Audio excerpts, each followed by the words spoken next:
내가 이르노니 너희는 성령을 따라 행하라. 그리하면 육체의 욕심을 이루지 아니하리라. 육체의 소욕은 성령을 거스르고 성령은 육체를 거스르나니 이 둘이 서로 대적함으로 너희가 원하는 것을 하지 못하게 하려 함이니라. 너희가 만일 성령이 인도하시는 바가 되면 율법 아래에 있지 아니하리라. 아멘. 불통하는 사람들의 가장 공통적인 특징을 보게 되면 상대방의 이야기를 듣지 않고 자기 이야기만 일방적으로 막 하는 경우가 이게 불통이에요. 자기는 다른 그 사람에게 뭔가 소통을 하려고 자기를 이야기를, 자기 생각과 자기 주장을 막 이야기를 하는데 상대방의 이야기를 듣지를 않아요. 이게 소통이 안 되는 거죠. 이게 불통의 상태란 얘기예요. 그래서 가장 끔찍하고 무서운 상태가 되게 되는 것이 이 불통의 상태가 되게 되면 사람이 굉장히 강팍하게 지게 되고 사람이 마음이 황량해지게 돼요. 심령이 굉장히 무질서해지게 돼요. 자기 스스로 불안과 두려움, 분노, 증오, 혐오 이런 좋지 않은 감정들이 자기를 가득 쌓아안게 돼요. 이것이 바로 불통의 문제예요. 지금 오늘 읽었던 갈라디아서 5장 16절에서 18절 말씀도 이 불통하는 시대에 주어진 이 사도 바울의 편지예요. 제국의 힘이 세상을 지배하는 원리였었어요.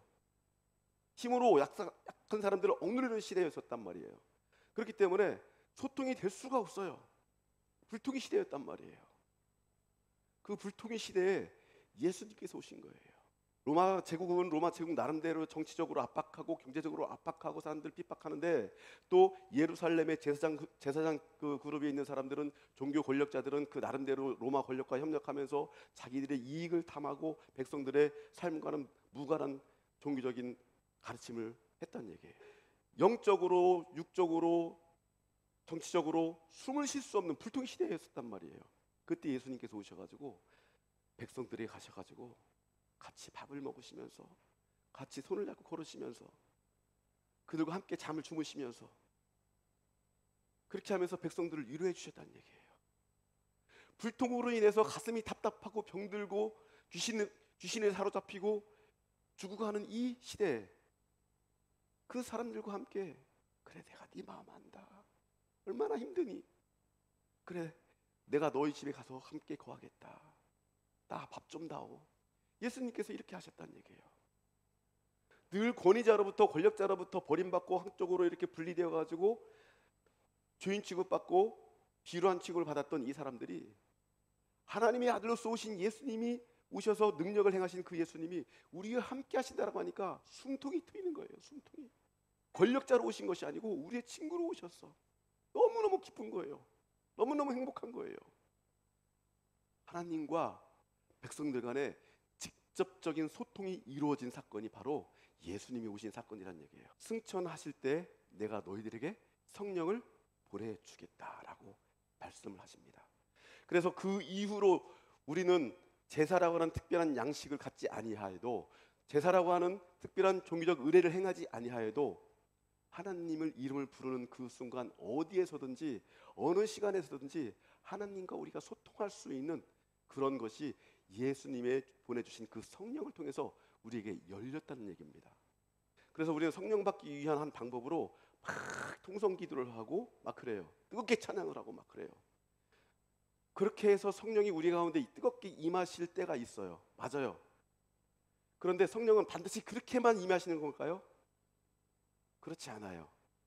성령의 역사하심은 반드시 뜨겁게 찬양하고 뜨겁게 기도하고 철야하고 금식하고 이런 것을 방법을 통해서만 역사하시는 것이 아니고 성령은 항상 공기처럼 우리의 삶의 시간 속에 공간 속에 늘 편만해 있다는 얘기예요. 자기 삶 속에서 혼자 하나님을 조용히 만나고 고백하고 소통하는 그런 시간들을 많이 빼앗겨 버렸어요. 그래서 교회의 어떤 프로그램을 통해서 교회 예배라고 하는 형식을 통해서 교회 모임과 만남을 통해서 그것만을 통해서만이 하나님을 경험할 수 있고 성령을 체험할 수 있다라고 하는 그런 생각에 우리가 빠져들게 된 거예요. 그 기계는 그 기계만의 고유한 작동의 원리가 있어요.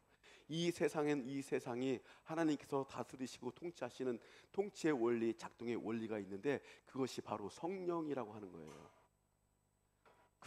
하나님께서 다스리는 작동의 통치의 원리, 작동의 원리가 성령이라고 한다면, 이 세상에 다스리는 작동의 원리는 뭐냐면 바로 육체의 소욕이라고 바울은 이렇게 이야기를 합니다.